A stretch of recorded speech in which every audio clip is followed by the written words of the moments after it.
I think what Mr. Kamath is trying to present over here is that might be the renewable energy as a solar. India has big targets, goals for it. And in the years to come, I think the complete back end, the supply chain and the value chain will start getting over here. And I think that's a market that is still not explored as of now. And I think it is a good market that is coming up. So and it's the economy of scales. Means earlier nobody had that focus. There had been, means I know in last 10, 20 years, there are many solar manufacturing plants which were shut down because there was not much business in India. But now all of a sudden the business is coming. There are goals which are come up. There are certain commitments that are there. So I think we are waiting for it. And I think the complete value chain would be developing around it. So can we have some more questions, please? Yeah. I could also just comment on that fact that the prices have crashed so much that building new capacity really doesn't make sense.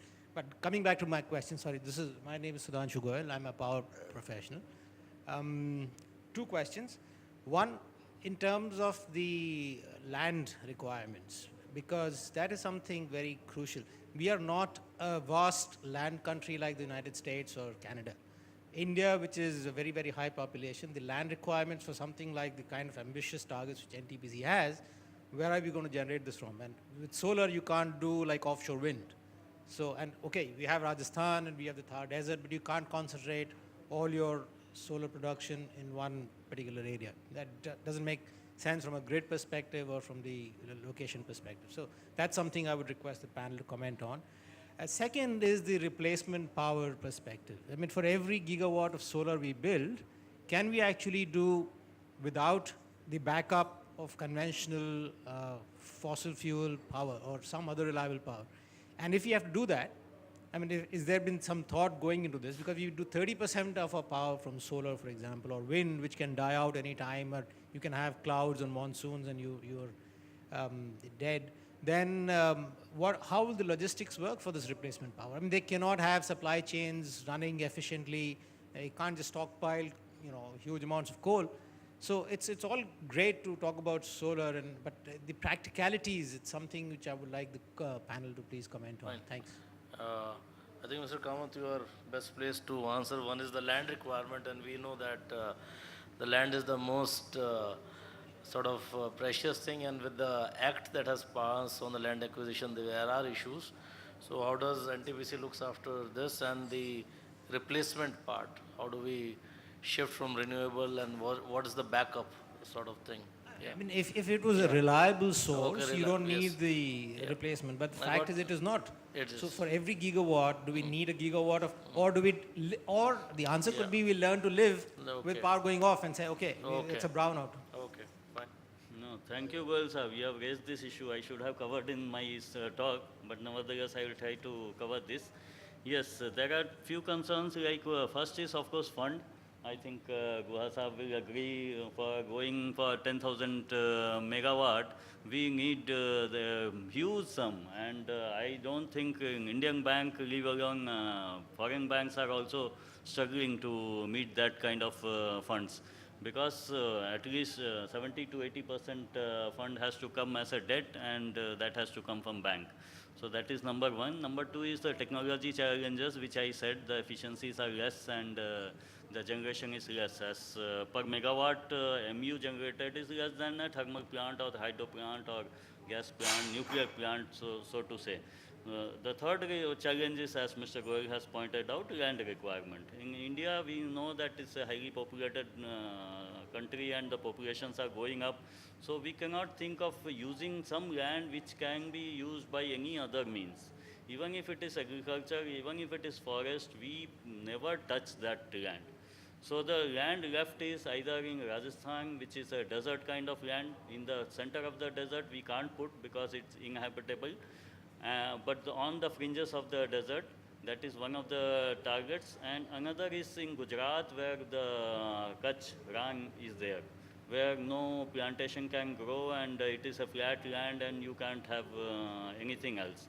But in that's why these two are hot cakes. All the developers are flocking there, and we have also projects there. But other states also, there are lands which are of no use. barren kind of land which has not been, there's no tree, no forest, no agriculture, nothing.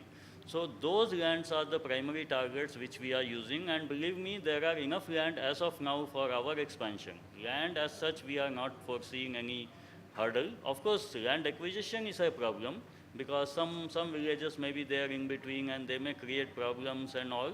So we feel that the state government or the local administration is the best agency to take care of these issues, because we don't disturb the village as such. We take the area around the village and we allow the access to the village also, approach road also. So village remains there, and the barren land around the village which we are going to use, and maybe the owner of the land gets more money than he would have one crop, or say one crop in 2 years. I will share my example. In Karnataka, we are going to implement 1,000 megawatt solar project. Total solar park is 1,500 megawatt, and Karnataka government has announced that they will give say 1 lakh rupees per acre of land. And people are coming to their office and signing the agreement so that they can their land can be utilized. And there is no resistance, rather they are coming forward themselves. So that is the situation. Villagers also see which is beneficial, because these are the areas where we are doing Pavagada, that is near Tumkur or something. So there they don't have any rain, and you must be seeing in the newspapers Karnataka and Maharashtra area where droughts are heavy. So those places, they may not be getting water for even one crop per year, and they are suffering.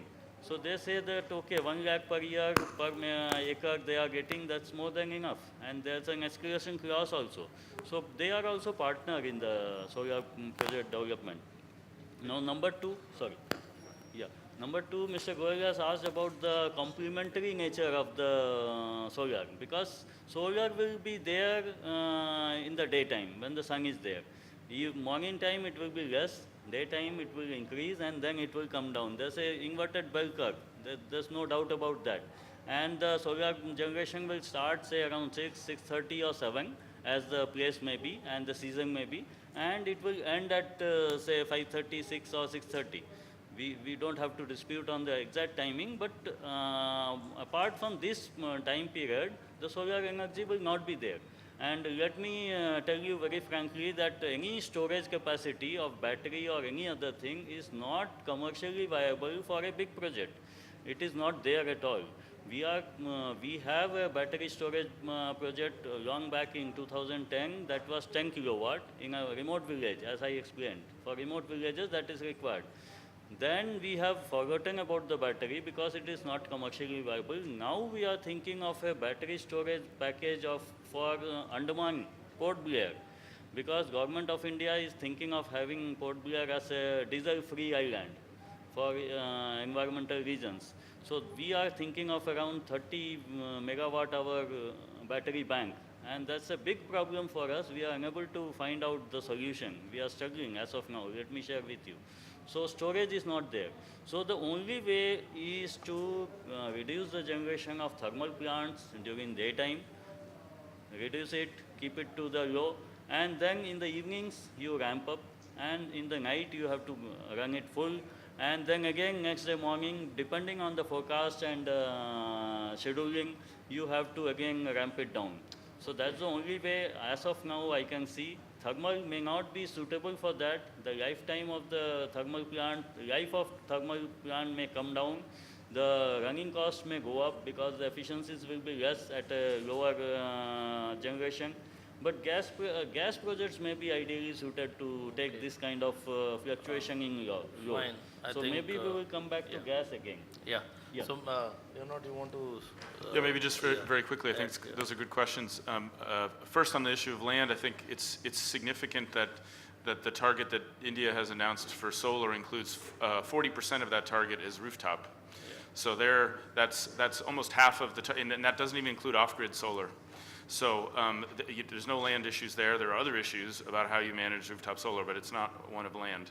And then I think secondly, it's the management of diverse sources of energy within the mix that is critical. Battery storage costs are coming down. They're going to continue to come down, but right now they're not fully there. But as you manage supply across different sources, I think the trick there is a grid that is modern enough to manage supplies from different sources and move them around the regions and the countries. And that's a challenge in the United States. I expect that's a challenge in India too. The last thing on batteries, I think over the longer term, and it's probably more like the medium term, as we move to electric cars, we can have a system where the batteries that are in electric cars, as they're plugged in, they serve as integrated grid storage for batteries.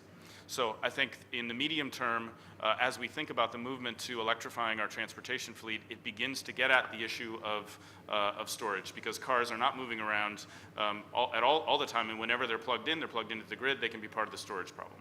Okay. May I Thanks, ask the basic question? yeah. Why Yes. climate change in the first place? Do any one of you know? It is because USA exploded nuclear bomb on this earth. There was no climate change issue before 45.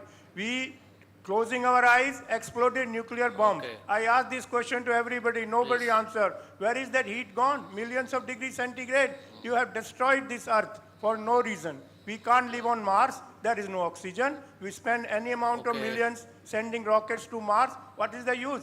We have destroyed this land which was made so that we can inhale oxygen. There is no other place where Fine, human fine, being sir. can live.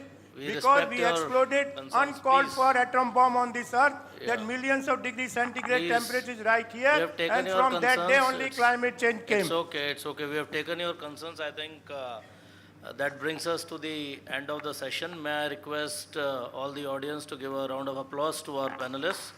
And I thank Mr. Leonard, Mr. Kamath, Mr. Goa, and I think it had been a very discussion that we have brought out to the table. And I think with this, let me announce for the lunch. I think it's on the same floor. And I think my colleagues will help you to guide where the lunch is. And the next session starts at 2:30. So may I request you to please be on time in the same hall. Thank you.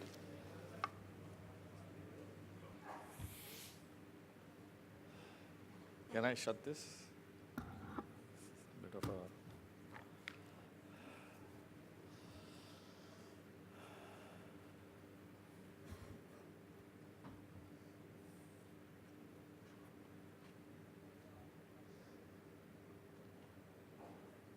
Mr. Wolfgang Liedig, Program Director, GIZ. Is he here? There you are. Mr. Brewer, Deputy Director, CREM from Netherlands. Messrs. Chompuka, Executive Director, Quality Advantage, Thailand. Dr. Suhas, Chairman Managing Director, Biocare. Mr. Sandeep, Vice President, Corporate Environment, Ambuja Siemens. Ladies and gentlemen. A very good afternoon to you, and I think first and foremost, a big round of congratulations to the Center of Excellence of Sustainable Development, ITC, and specifically CIMA, to put together this subject on this very remarkable day of so-called the Earth Day. I was just telling her before we started this session was that when she invited me to chair this session, I thought I knew a little about biodiversity and ecosystem services. The moment my people did a little bit of research, I very quickly came to know that I was totally ignorant, and whatever the impressions I had were so way off as to this subject. So thank you so much, Seema. You did prompt me to learn some, and I'm